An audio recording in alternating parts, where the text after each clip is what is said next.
I want us to jam our hands together for Jesus. Hallelujah. Happy Mother's Day to our mothers out there. The Lord will continue to remember you for good and grant you your heart's desires in the name of Jesus. I would like us to bow our heads and pray.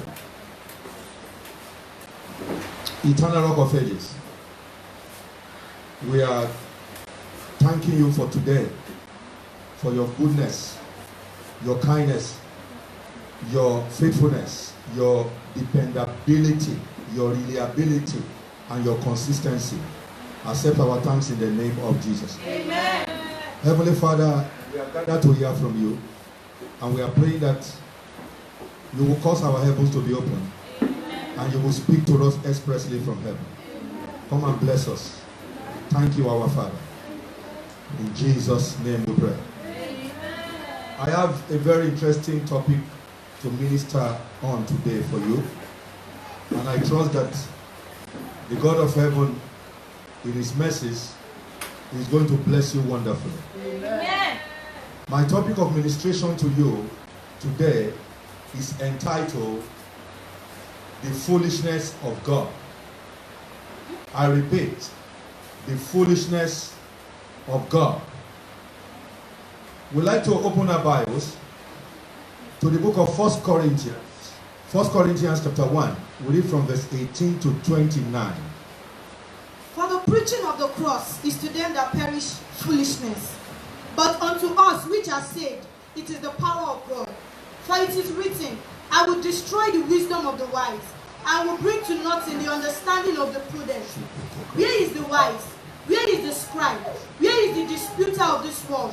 Hath not God made foolish the wisdom of this world? For after that, in the wisdom of God, the world by wisdom knew not God. It pleased God by the foolishness of preaching to save them that believe.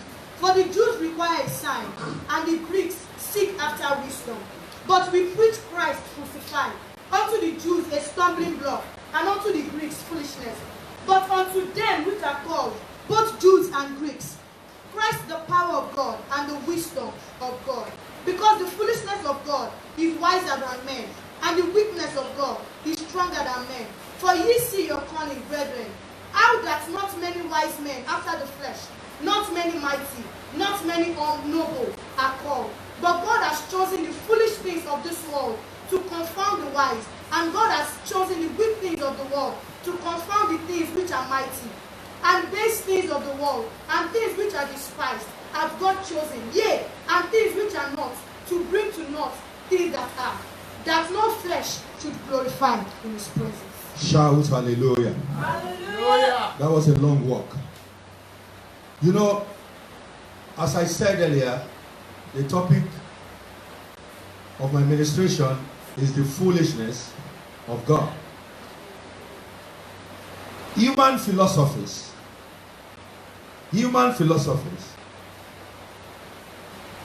considers the message of the cross as foolish.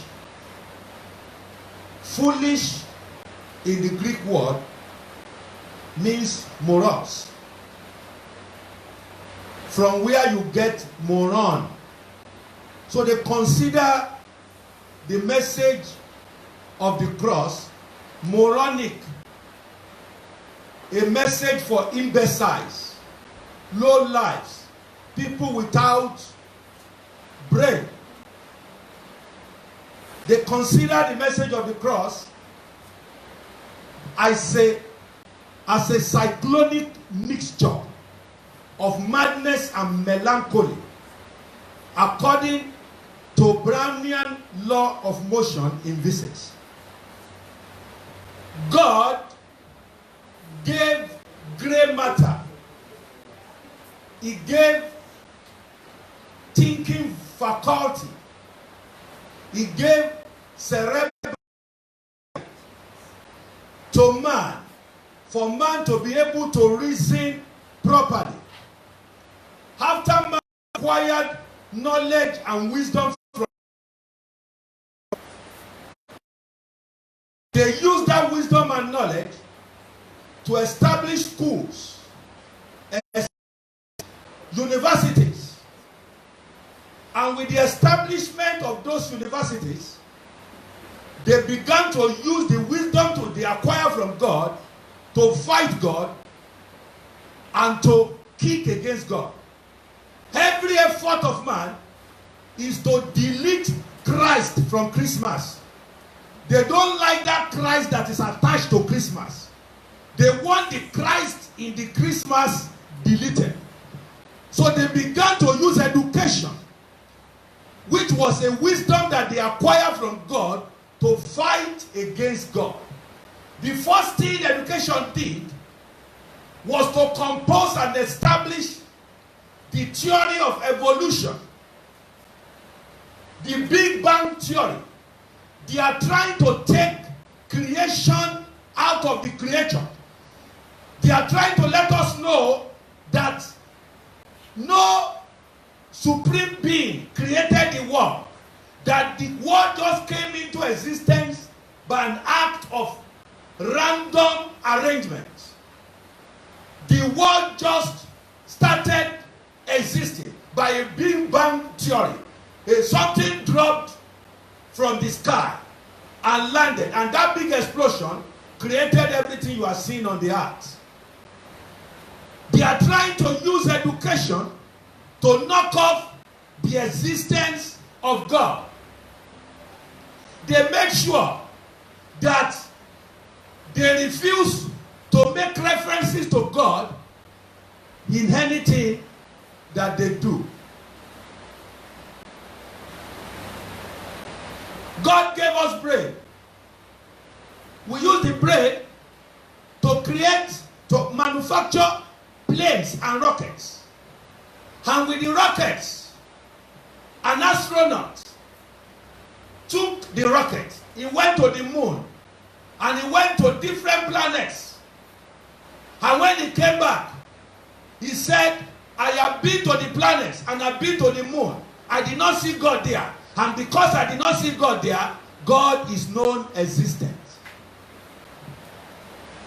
With the education of man, they make sure that in the world of academics, God was never referred to. Medical science, they took their logo from the book of Numbers, where the snake or the serpent is resting on the pole. That was taken from the book of Numbers. But they never made reference to the book of Numbers or the Bible or to God. The judicial system, they took their logo from the book of Psalm 75. The Bible says that God is a judge. He pulls one down and raises up the other. That is a scale. That scale, which is the logo of the judiciary, that idea was stolen from the Bible. But they refused to make reference to the Bible or to God. In geography, for a long time, they began to argue. The world is flat. The world is oblong. God was looking at them. Finally, the world now agreed that the world is spherical.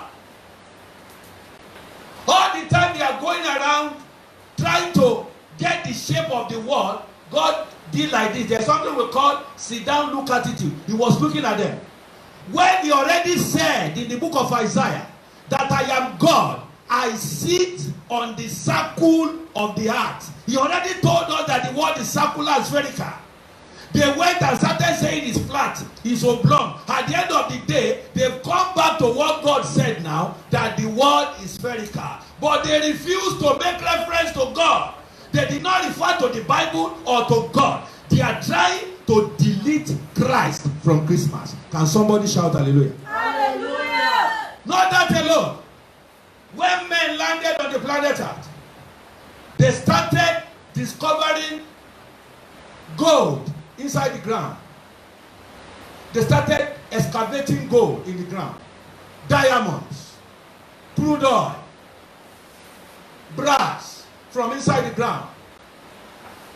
When they discovered these things, instead of them to say, when we landed on the earth, we saw what God put inside the ground for us to use. You know what they said? They call those things mineral deposits. If you say mineral deposits, who deposited them there?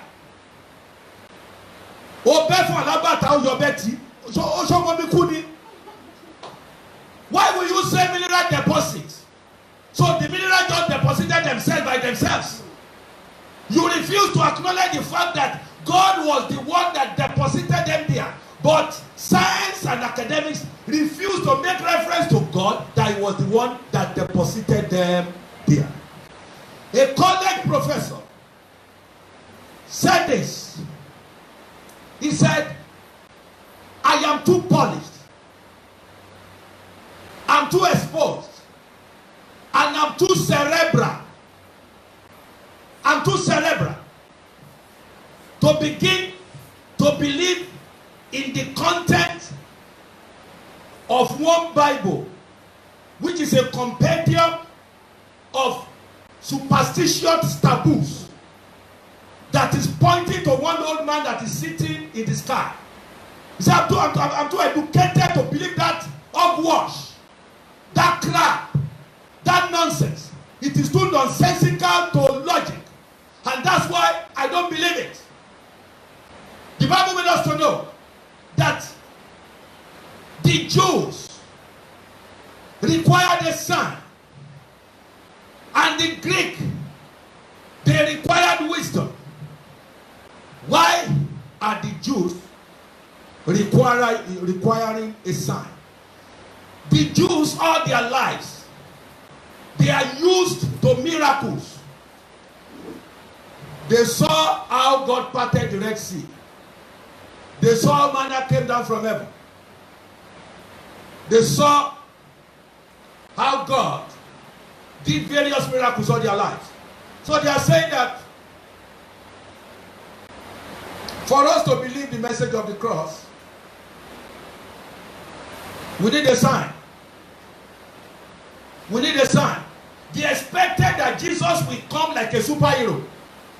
He will come like Spider-Man. Spider-Man. And as he was on the cross like that, as they have nailed him, he will just come down, kill everybody, and fly to heaven. That is the sign they are looking for. For them to believe that Jesus is their Messiah. But God said, no, we are not going to give you a sign. And then, the Greeks, they were asking for wisdom. You see, like, the most philosophical people all over the world, they are resident in Greece. All the ancient philosophers that came out with theories that we are living on today, they all emanated from Greece. You talk about Pluto. You talk about Aristotle. You talk about Socrates. You talk about Pythagoras. All of them, they emanated from Greece. These are people that can argue academically. They can argue rationally. They can argue logically. They operate with the law of common sense. It must align with reasoning. When they wake up in the morning, they will argue from morning till night. They are philosophers. They are deep thinkers. So they wanted a situation whereby what you are preaching to us, that Jesus Christ died on the cross to come and save the whole of mankind, must appeal to logic. It's not appealing to logic. How will you say one man died and he, because of that is dead? To logic in any way. As a result, to the Jews, it became a stumbling block. And to the Greek, the preaching of the cross is foolishness. But to us, who are saved, it is the power of God. Can somebody shout hallelujah? Hallelujah. I am not hearing you hallelujah. Hallelujah. You can do better. Hallelujah. You can do better. Hallelujah. You can do better. Hallelujah. If you look at the preaching of the cross, actually, you know that people that are educated, they are full of pride. I flee from Unilag. I flee from Premier University. University of Nigeria, Harvard University. I'm a professor. I'm a doctor. Academics, if one is not careful, makes one to be full of himself. So, the idea of somebody coming to believe the arrangement of the cross is senseless. Academics teaches you to use your brain. God teaches you to use your heart. Those are two different things. Can somebody shout hallelujah? Hallelujah! Your hallelujah Hallelujah! is having recession. Hallelujah! Sorry, it's not recession, it's having coronavirus. Hallelujah! Put your hands together for Jesus. Can you put your hands together for Jesus? The arrangement looks so foolish if we analyze it critically. Look at it this way. God said Jesus is his son. What is the logicality in God calling Jesus his son? When did he give birth to Jesus? Is God married? Where is the wife of God? Before God can say he gave birth to Jesus, it does not appeal to reason. Then number two, that Jesus came to life and is God. And then he was captured by men. And men succeeded in killing him on the cross. And when he was on the cross, he could not save himself.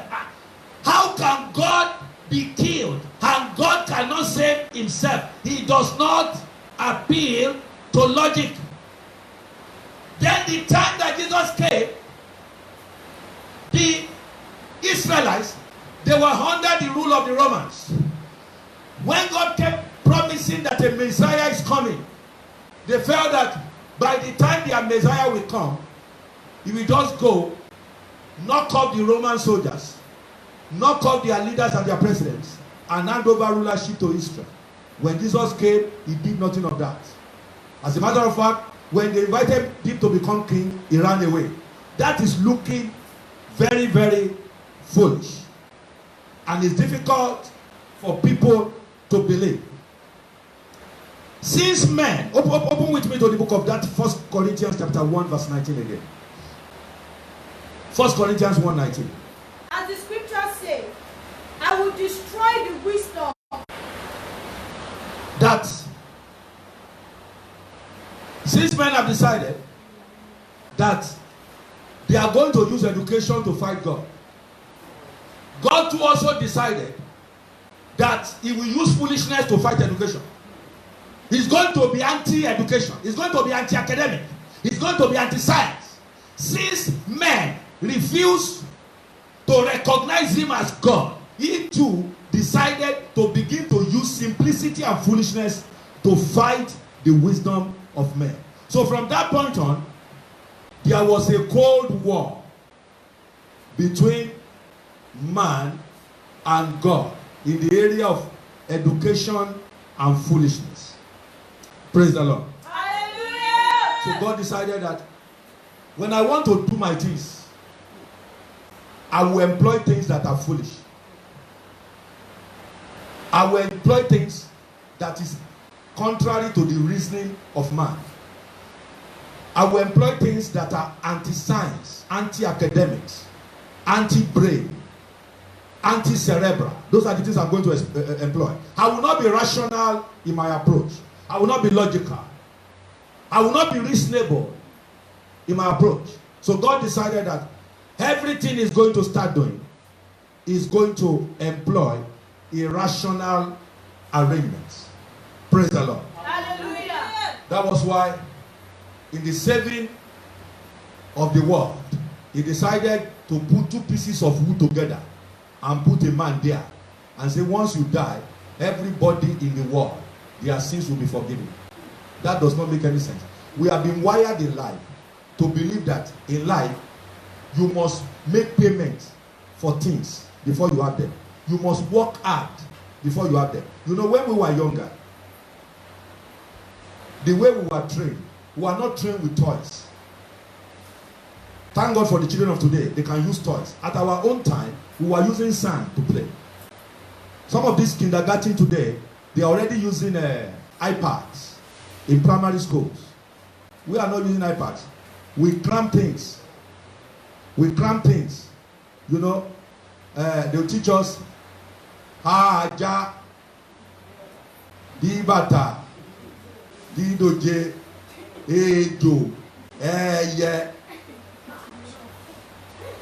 Jiba Buddha. That was how they taught us. And they taught us that you must work hard in life for you to make it. That Baba rẹ lè lówó lọ́wọ́, Baba rẹ lè lẹ́ṣin lẹ́ẹ̀kan, ìyá rẹ lè lẹ́ṣin lẹ́ẹ̀kan, tó o bá gbójú lé wọn, òtítọ́ ni mo sọ fún ọ, o máa tẹ́. What they are trying to say is that if you don't work hard in life, you will not make it. So we were wired from a very young age that hard work pays, and that you cannot achieve anything except you put something in. But when the arrangement of God came, God said, by grace are you saved, not by works. You are not supposed to put anything there. They say, what do you mean? What do you mean we are not supposed to put anything? In life, you cannot build something on nothing. You can only bring something on something. But God said, no, you can build something on nothing. Because when I was creating the world, I created the world out of nothing. And somebody shout hallelujah. Hallelujah. I am not hearing your hallelujah. Hallelujah. The simplicity of the cross is a stumbling block. The simplicity of the cross is foolishness. The simplicity of the cross is hogwash. It's like a crap. It's like a story to the birds of the ear. It's like a story for nursery school children that does not make any sense. Only nursery school children can sit down to be listening to such stories. That is how human philosophies reason. Open your Bibles again to the book of 1 Corinthians, that chapter 1 verse 23 now. But we preach Christ crucified, unto the Jews a stumbling block, and unto the Greeks foolishness. The Bible says that to the Jews is a stumbling block. If you go to Israel today, you will meet only 2% Christians there. I was in Israel last year. Only 2%. They don't believe that Jesus is their Messiah. They are still expecting their Messiah now. And most of them don't even practice Christianity. What they practice is Judaism. So it's a stumbling block for them. Because they felt that how can a child of a carpenter come and become our savior? He did not display any power to deliver himself. God was killed on the cross, and that was it. And then when they said he resurrected, we had another story that he did not resurrect now, that the disciples came and stole him in the night. How can we believe such a man? That story it became a stumbling block for the people of Israel, because they needed demonstration of power for their liberation. And I told you about philosophical minds. They want you to prove beyond reasonable doubt that what you are saying is true. And God said, I'm not ready to prove beyond any reasonable doubt. If you don't believe the simplicity of the gospel, forget about heaven. Can somebody shout hallelujah? Hallelujah! You need to realize that simplicity is the answer to complexity. If you want to make heaven, you must acquire the simplistic mind of a child. Can somebody shout hallelujah? Hallelujah! So from that point on, God also decided that everything that is going to use in relation to men is going to be foolish. You think about the vessels that God used in the preaching of the gospel. Not many professors are called to come and preach. Only a few professors are called. That's what that place is saying. Not many educated people are really called to come and preach. Praise the Lord. Not many celebrities are called to come and preach. Not many heroes are called to come and preach.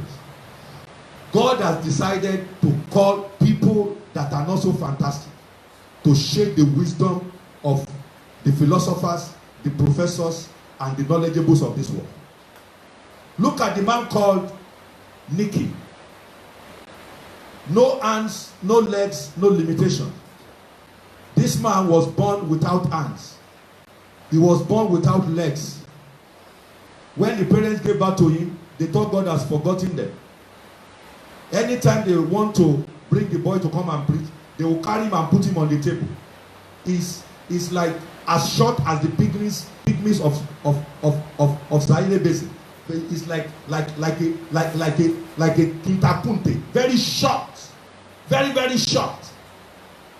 But guess what? God decided to call that one. And then when they bring him, people believe, what is this one? It's looking like an irregularized animal. And by the time the boy starts talking, the Bible said that the crowd will fill the stadium, and then the people outside the stadium will be more than those inside the stadium.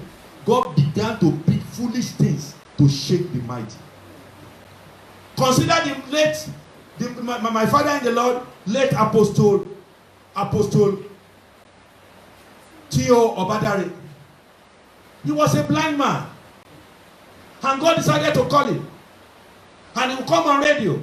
And he will say, all of you that are blind, lay your hands on your eyes. I want to pray for you for your healing. A person that is a philosopher will be thinking, what is this nonsense? You want to pray for people that are blind. You yourself, you are not seeing. Why can't you pray for yourself first? So that when you see, we will not believe that when you pray for us, we will see. God decided to leave it that way for the man to be blind, so that he can become a foolish object for people to see. And yet, when he was alive, he was healing people, healing the blind, causing the lame to rise, making dead people to rise to the glory of the living God.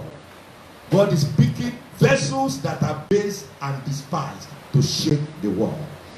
Can somebody shout hallelujah? Hallelujah. You talk about the methodology employed by God. It's a bundle and a basket of foolishness.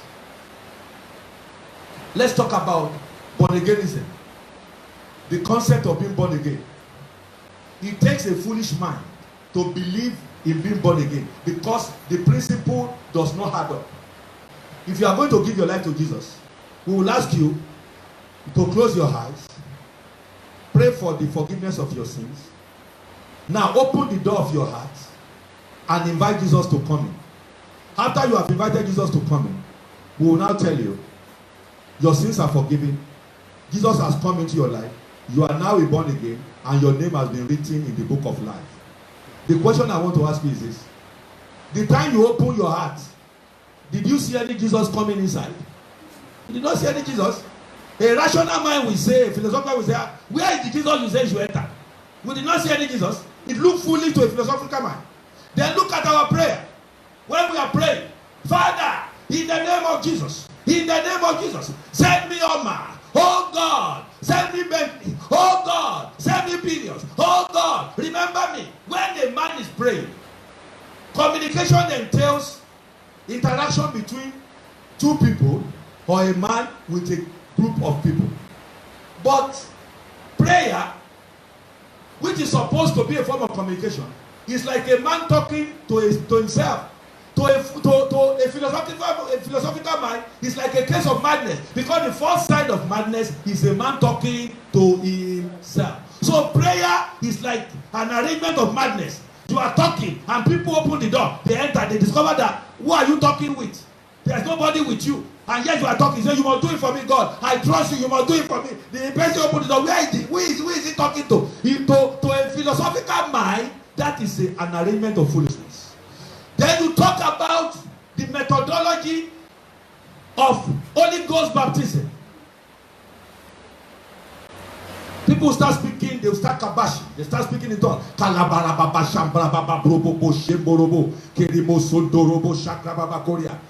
90% of the persons that are speaking in tongues, they don't understand what they are saying. They don't understand what they are saying. They don't know the meaning of what they are saying. Some of them, they just say, Kalaba, Kalaba, Kalaba, Kalaba, Kalaba, Kalaba. And the person who pray for them said, you are already speaking in tongues. That's it. He said, I'm only saying Kalaba. He said, that Kalaba Gongon, is the speaking in tongues that you need. Shout hallelujah. Hallelujah. Oh, I'm not hearing you, hallelujah. I am not hearing you, hallelujah. I am not hearing you, hallelujah. The person will believe, what's the meaning of Kalaba? What am I normal? It looks foolish. How can you guarantee the fact that God had what He said? How can He guarantee the fact that what He's saying is rational?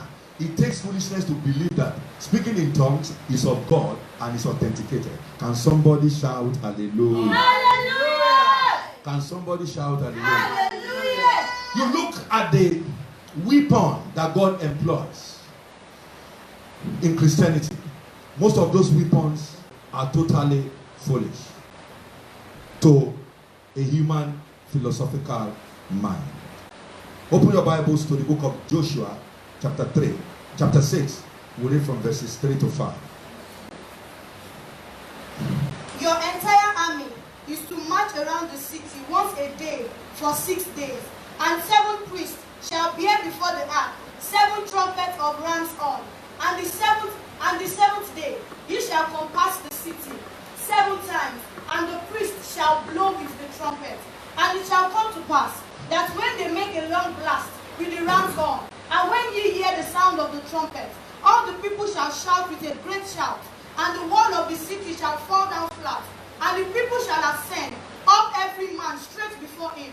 And Joshua the son of Nun called the priests and said to them, Take up the ark of the covenant, and let 7 priests bear 7 trumpets of ram's horn before the ark of the Lord. And he said unto the people, Pass on and compass the city, and let him that is armed pass on before the ark of the Lord. And it came to pass, when Joshua had spoken unto the people, that the 7 priests bearing the 7 trumpets of ram's horn passed on before the Lord, and blew the trumpet, and the ark of the covenant of the Lord followed them. And the armed men went before the priest that blew with the trumpet, and the real reward came after the ark, and priests going on and blowing with the trumpets. Praise the Lord. Hallelujah! That's not the weapon, that is the rationality. I'm coming to the weapon. The rationality of God, the sense of reasoning of God to man looks foolish. The Bible says that Jericho was strictly fortified because of the people of Israel. There was no going in and there was no coming out. And Jericho has been handed over to the people of Israel by God. So Joshua went for advice from God, that God, the place you gave to us, they have used large fence. The description of that fence, they said they used to raise on it with 8 horses. That's how light the fence is. The people of Jericho are so confident that nobody on this planet Earth, even in heaven, can do anything about that fence. So they feel so relaxed that nothing can happen to them, that they are at home with their country. So Joshua went to God and he said, God, the whole place is totally fortified. We need your advice. How do we penetrate the city? A rational mind, a philosophical mind, an academic mind will be thinking that God will recommend the use of bulldozers and caterpillars to pull down the wall. God did not recommend that. A person with the knowledge of chemistry or biochemistry will expect God to recommend what we call TNT explosive. It is called trinitrotoluene. That explosive will blow up the wall in 1 second. God did not recommend TNT explosive. You want to hear what God recommended? God told them, you are going to move around the fence for 6 days. And on the 7th day, you move around it 7 times. And you shout. As you shout, the fence will just collapse. If you go and say that to Pluto, he will love you to scorn. If you go and say that one to Socrates, he will make an open caricature of you. Say, one God told you to move around and shout, and fence will fall. Where? What is the rationality about that? So God's rationality, by way of his approach to matters, to the human mind and philosophical mind, it looks foolish. And yet, Christians are having results. Can somebody shout hallelujah? Hallelujah! And then the weapon of battle. The day that David came against Goliath, God did not give him anything but stone. A small boy coming against a giant. The giant that came with a sword, with a spear, with a javelin, and he was totally kitted in a manner whereby everywhere was covered. When the boy landed, the boy started thinking, oh, what can I use to fight? Oh, then he saw stone. Then he bent down and he counted 5 stones. When 5 stones, which is implicative of the fact that J-E-S-U-S, you know the name of Jesus is 5. J-E-S-U-S. He was having in mind that if he applies the first J, if it doesn't work, he will apply E. If it does not work, he will apply S. If S does not work, he will apply U. And then finally, the last S will shout Jesus, and then Goliath will fall. But we needed not to use all the stones. We only use J. You know, at times when you are sleeping in the night and something presses you on the bread and decided to just shout Jesus. But before you complete the Jesus, the thing ran. You just say, J! The thing ran. That was what happened concerning David. He only shouted J, and Goliath was on the floor. So he only used 1 stone. Can somebody shout hallelujah? Hallelujah! Goliath, when he saw David picking stone, Goliath started laughing. He said, what is wrong? This boy, you the craze? You have cuckoo. What's wrong with you? Are you coming to fight a bird? Even if this stone is a bird, some bird will still struggle, and they will survive. Now you want to come and use a stone to fight a giant, but that was the weapon that God has chosen. Can somebody shout hallelujah? Hallelujah! And as soon as David applied it, the spirit of the Most High God combined with it, and the stone acquired a computerized brain. And he became a self-navigating intercontinental ballistic missile. And he located the only place that was not covered in the head of Goliath. And as he landed on that place, Goliath fell flat. And that was the head of Goliath. The weapon that God gave was a foolish weapon. Then in finality, the currency of heaven is faith. You want to buy anything in heaven? The naira they spend in heaven, the almighty dollar that they spend in heaven, the pound sterling that they spend in heaven is faith. God decided to use faith in a foolish manner against the establishment of education. He decided to do the opposite against education. For you to convince a judge in the court, you need what we call mountain of evidence. You need what we call solid evidence. But God said, faith is the substance of things hoped for, the evidence of things not seen. The world is asking for evidence. But I'm saying that without evidence, I will surprise you. You don't need evidence to have faith. You must be anti-evidence for you to have result from faith. So it became a cold war between God and education. And everything that education stood for, God began to attack it. Education, in the world of healing, they believe in injection and tablets. That before a man can be healed, you must be injected or take tablet. God said, for me to heal you, you don't need injection, you don't need tablets. What you need is the laying on of hands and the word of the living God. When we lay our hand on you, it contains alabuku and panadol. Once we lay our hand, it will enter your body and you'll be healed immediately. Can somebody shout hallelujah? Hallelujah. Can somebody shout hallelujah? Oh!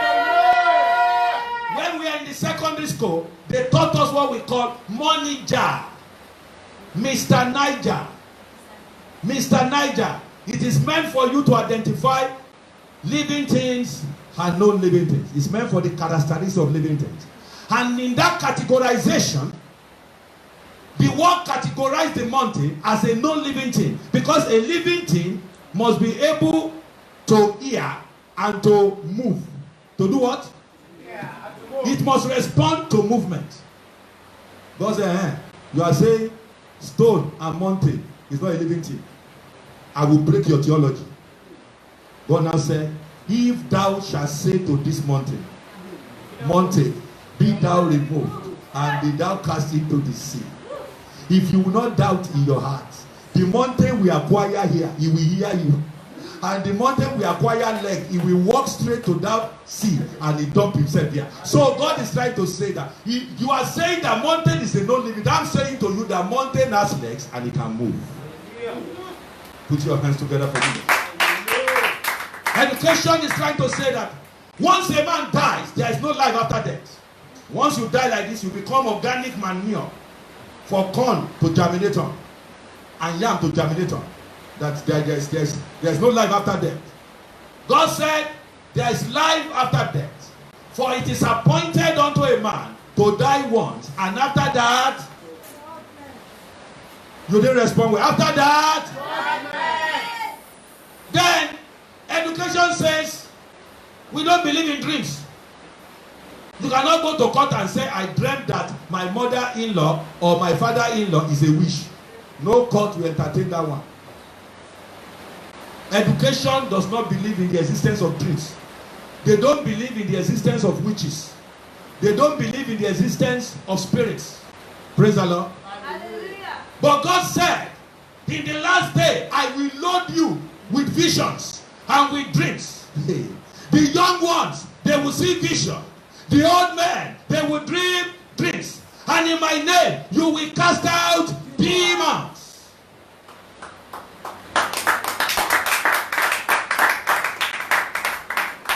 Education says there is no God, but God said in the book of Isaiah that I am God. I sit on the circle of the heart. What point am I trying to make? What point? The point I'm trying to make is that I'm not saying that education is totally bad. Education is not totally bad. I was also educated. But education is a basket of good and bad. Pick the good inside and drop the bad. That's the only way you can escape. Can somebody shout hallelujah? Hallelujah. For you to walk with God, for you to be born again and give your life to Jesus, you must drop your education and acquire the simplistic faith of a child. For you to be healed, you must drop your education and acquire the simplistic faith of a child. For you to be great through the power of the living God, you must drop your reasoning, you must drop your education, you must drop your knowledge and acquire the simplistic faith of the child. You must knock off logic, you must knock off philosophy, you must knock off academics, you must knock off common sense and come as you are, trusting and believing in everything that God said concerning you. Do you believe? Yes. Do you believe that Jesus is the Son of God? Yes. Do you believe that his operation on the cross is enough for the cancellation of your sins? Yes. If you believe, rise up, raise up your voice, and begin to tell the Lord, I believe in your death in the cross. It is responsible for the cancellation of my sins. Open your mouth and pray. In the name of Jesus, in the name of Jesus. Raise your voice. Raise your voice. Raise your voice. Raise your voice. Shalikataya satarikata shabralikataida. Marikataya satarakato shakatalika. Marikataka basaka babakoroko shakababakori. Shakakakroko kakakakakakakaka. In Jesus' name we pray. Do you believe that the work of Jesus on the cross can heal your health? Yes. Say, Jesus. Jesus. I believe that the work of the cross can heal my health. I believe that the work of the cross can heal my Open health. your mouth and pray.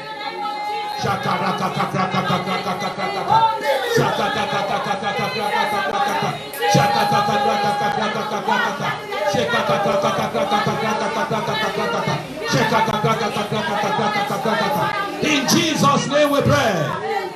Do you believe you can make it through the work of Jesus on the cross? Yes. Your breakthrough will arrive and meet you. Amen. You shall be visited by your breakthrough. Amen. Say, Jesus, Jesus. I believe that your work on the cross can make me prosperous. I believe that the work on the cross Turn into prayer.